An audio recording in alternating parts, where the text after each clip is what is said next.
سورہ ہود آیت 1 ترجمہ۔ اور کوئی جاندار زمین پر چلنے والا ایسا نہیں ہے جس کی روزی اللہ تعالیٰ کے ذمہ نہ ہو، بس اسی سے روزی طلب کرنا چاہیے۔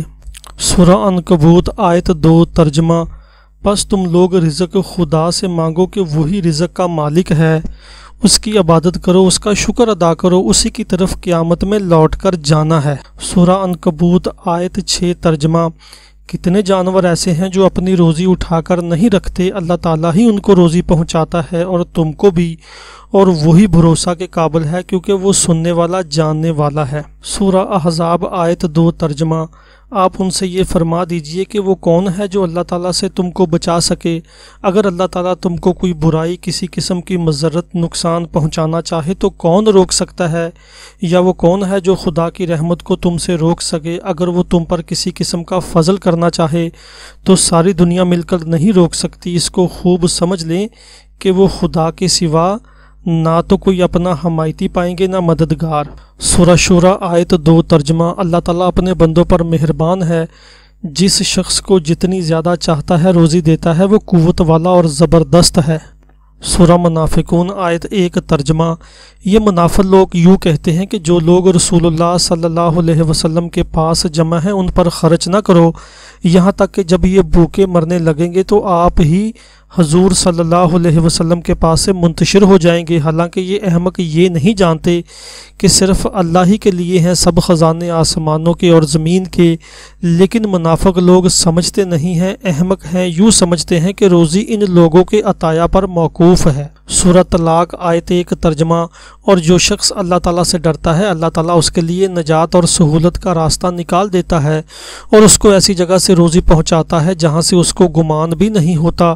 اور جو شخص اللہ تعالیٰ پر توکل کرتا ہے تو اللہ تعالیٰ اس کے لیے کافی ہے۔ بے شک اللہ تعالیٰ جس کام کا ارادہ کرتا ہے اپنے کام کو پورا کر کے رہتا ہے۔ البتہ یہ ضرور ہے کہ اللہ تعالیٰ نے ہر شے کا ایک انداز اور وقت مقرر کر رکھا ہے۔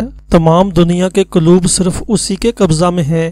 ہم لاکھ کسی شخص کی منت سماجت کریں، مگر جب اس کا اپنا دل دوسرے کے قبضہ میں ہے تو جب تک دلوں کے مالک کا ارادہ نہ ہو، ہماری منت سماجت سے اس کے دل پر کیا اثر ہو سکتا ہے؟ اور جب دلوں کا مالک کسی کام کو کرنا چاہے تو وہ بات خود بخود دوسروں کے دلوں میں پڑے گی۔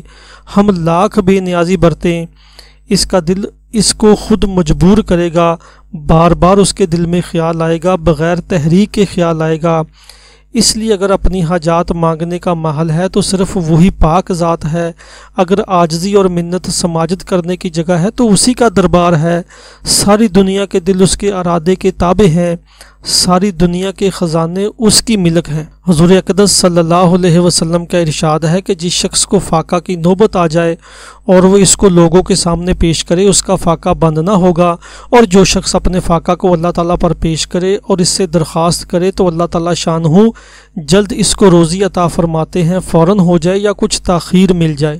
جو شخص لوگوں سے سوال کرتا پھرے گا اس کا فاقہ بند نہ ہوگا کا مطلب یہ ہے کہ احتیاج پوری نہ ہوگی۔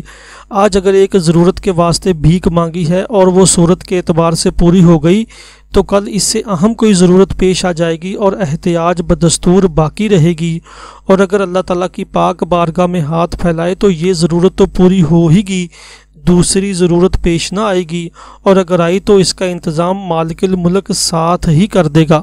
ایک اور حدیث میں اس طرح وارد ہے کہ جو شخص اپنا فاقہ اور احتیاج کو اللہ کے سامنے پیش کرتا ہے، اللہ تعالیٰ بہت جلد اس کے فقر کو دور فرماتے ہیں، جلدی کی موت سے یا جلدی کے غنا سے۔ جلدی کی موت کے دو مطلب ہیں، ایک یہ کہ اس کا وقت اگر خود قریب آ گیا تو اس کو فاقوں کی تکلیف میں مصیبت اٹھانے سے پہلے ہی اللہ تعالیٰ موت عطا فرمائیں گے۔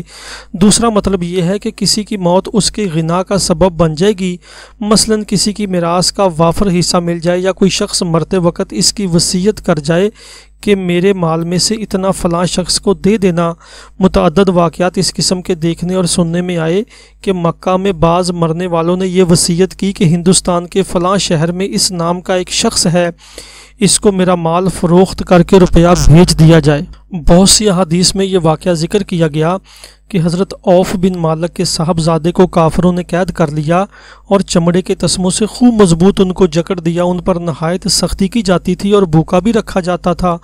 انہوں نے اپنے والد کے پاس کسی طرح اپنے احوال کی اطلاع بھیجی کہ آقا علیہ السلام سے دعا کے لیے عرض کرے۔ آقا علیہ السلام کو جب اطلاع پہنچی تو آقا علیہ السلام نے فرمایا کہ ان کے پاس یہ کہلا بھیجو کہ اللہ تعالیٰ سے ڈرتے رہیں، تقوی اختیار کریں اور اسی پر توکل کریں، اور صبح شام یہ آیت شریفہ سورہ توبہ آیت 16 پڑھا کریں۔ ان کے پاس جب اطلاع پہنچی تو انہوں نے اس آیت شریفہ کو پڑھنا شروع کیا۔ خود بخود ایک دن وہ تسمے ٹوٹ گئے، یہ ان کی قید سے چھوٹ کر بھاگ آئے اور کچھ جانور بھی ان کے اپنے ساتھ پکڑ لائے۔ حضرت ابن عباس فرماتے ہیں کہ جس شخص کو بادشاہ کے ظلم کا خوف ہو یا کسی درندہ کا یا دریا میں ڈوب جانے کا ڈر ہو اور وہ اس آیت شریفہ کو تلاوت کرے تو انشاءاللہ کوئی نقصان اس کو نہ پہنچے گی۔ انہی صاحبزادہ کے قصہ میں یہ آیت شریفہ سورہ طلاق آیت 1 نازل ہوئی کہ جو اللہ سے ڈرتا ہے اللہ تعالیٰ اس کے لیے راستہ کھول دیتا ہے اور ایسی جگہ سے اس کو روزی پہنچاتے ہیں جہاں سے اس کو گمان بھی نہیں ہوتا، اور جو شخص اللہ تعالیٰ پر بھروسہ کرتا ہے اللہ تعالیٰ اس کے لیے کافی ہے۔ ان صحابی کو اس کا کیا گمان ہو سکتا تھا کہ یہی کافر جو اس قدر سخت ظلم پر اترے ہوئے ہیں انہی کے مال سے ان کی روزی مقدر ہے۔ حضرت امام احمد بن حنبل رحمۃ اللہ علیہ کی دعا ہے، اے اللہ جیسا کہ تو نے میرے سر کو اپنے غیر کے سامنے سجدہ کرنے سے محفوظ رکھا، اسی طرح میری زبان کو اپنے غیر کے سوال کرنے سے بھی محفوظ فرما۔